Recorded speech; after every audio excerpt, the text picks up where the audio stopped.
अगर मैं आपको ये कहूँ कि कश्मीर से जुड़ी धारा 370 ना होती तो ना जनसंघ होता, ना बीजेपी होती, ना आज बीजेपी श्यामा प्रसाद मुखर्जी को याद करती और ना अटल जी राजनीति में होते। ये वाकई में दिलचस्प है जानना आपके लिए कि कैसे जब धारा 370 को जोड़ने से डॉक्टर बी आर अम्बेडकर ने संविधान में मना कर दिया तो नेहरू जी ने गोपाल आयंगर को इसके लिए राजी किया कि वो धारा 370 को ड्राफ्ट करें।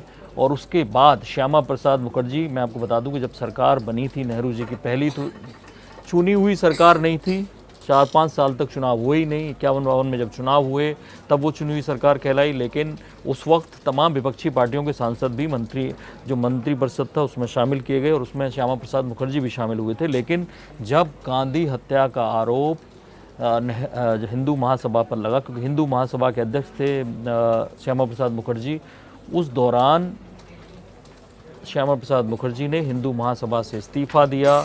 और जब धारा 370 आई तो जब ये सारी चीज़ें चल रही थी उस वक्त गोलवलकर जी जब संघ संभाल रहे थे पूरा, और ऐसे में उन गुरु गोलवलकर जी से डिस्कस किया श्यामा प्रसाद मुखर्जी ने कि कैसे एक राजनीतिक पार्टी लाई जाए।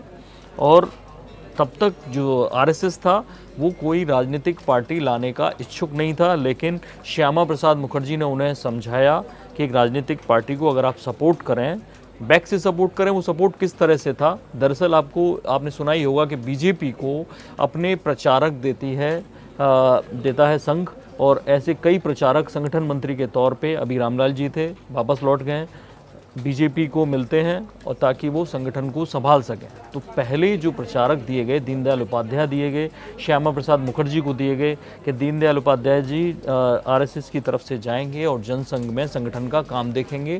और तब जो पहला अधिवेशन हुआ कानपुर में हुआ दिसंबर 1952 में, जनसंघ का पहला अधिवेशन, और उसी अधिवेशन में श्यामा प्रसाद मुखर्जी ने नारा दिया था, एक देश में दो निशान, दो विधान, दो प्रधान नहीं चलेंगे, नहीं चलेंगे।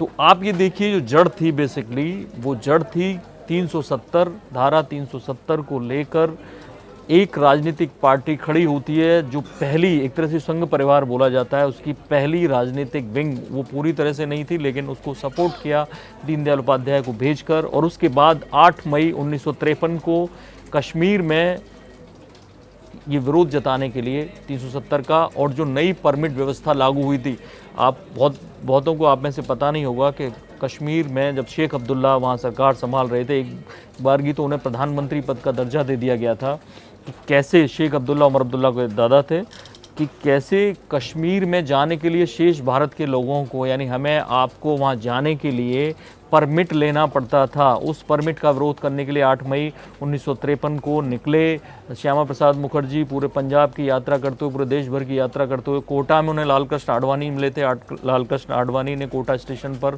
जो स्वागत किया तो उनका, वो अपनी बायोग्राफी में समझाया कैसे। और अटल बिहारी वाजपेयी उन दिनों पत्रकार थे, प्रचारक भी थे संघ के, और साथ में वीर अर्जुन जैसे अखबारों में काम कर रहे थे, और वहाँ से उनके साथ यात्रा पर निकले।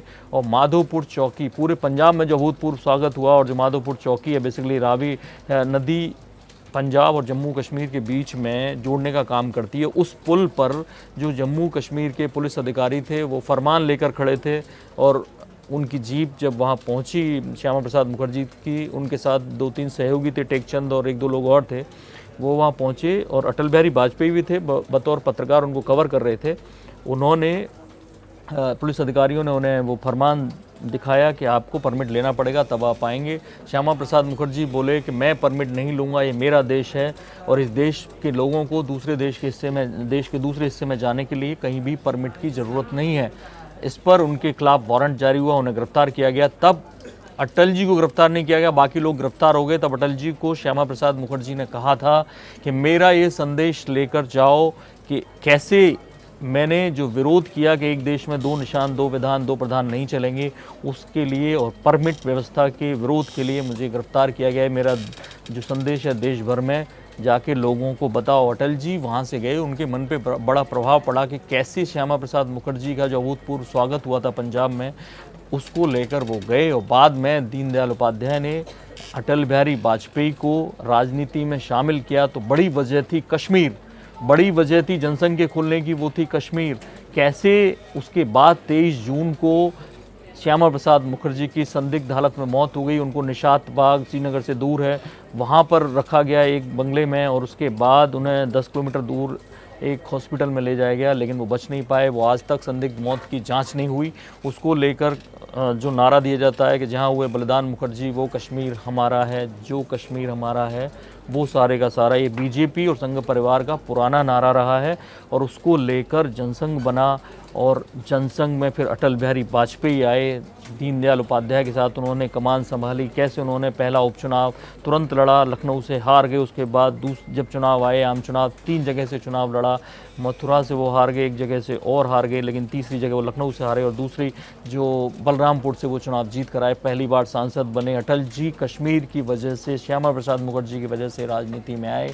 और ये सब लोगों को पता ही है कैसे 1980 में जनसंघ खत्म करके एक नई पार्टी बीजेपी शुरू हुई, और उसके मुख्य मुद्दे राम मंदिर और समान नागरिक संहिता के अलावा धारा 370 को हटाने का संकल्प था, जो अमित शाह ने अब पूरा किया। तो मुझे उम्मीद है कि ये जो जानकारी है, जो आज की जनरेशन है जिसको नहीं पता होगा, उसे ये जानकारी सुनने में, जानने में बड़ा मज़ा आएगा, दिलचस्प लगेगी। इस तरह की बाकी बड़ी खबरों के लिए और इस तरह की दिलचस्प जानकारियों के लिए देखते रहिए इंडिया न्यूज़। सब्सक्राइब करें इन खबर। थैंक यू, नमस्कार। इन खबर चैनल को सब्सक्राइब करें और बेल आइकन दबाना ना भूलें।